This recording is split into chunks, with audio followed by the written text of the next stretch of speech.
कारण माझा आणि विचारात कधी तफावत नव्हती. कारण माझ्या आचारात आणि विचारात कधी तफावत नव्हती. म्हणूनच देशसेवा प्रतिष्ठान मुंबईसह ऑस्ट्रेलियासह अनेक फिल्म फेस्टिवलमध्ये माझ्या लघुपटांचं कौतुक झालं.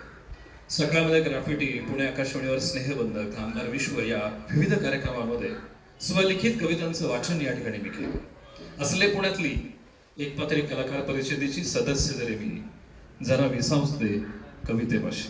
माझं नाव आहे शांभवी जगदीश बोधे. या कार्यक्रमाच्या दुसऱ्या प्रमुख अतिथी ख्यातनाम कवयित्री शांभवी बोधे यांचा सन्मान संजय कुंडेटकर आणि मान्यवरांना देखील विनंती की आपण देखील या ठिकाणी या सन्मानात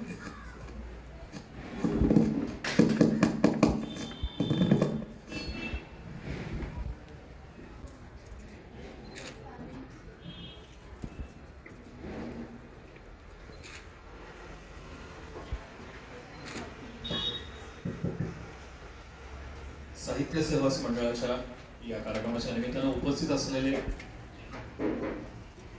प्रमुख अतिथी,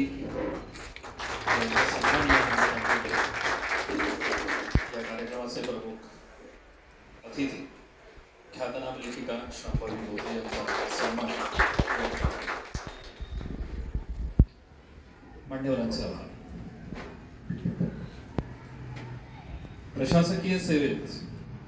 प्रशासकीय सेवेमध्ये खरं तर शोधापेक्षा उपचाराला महत्त्व देणार.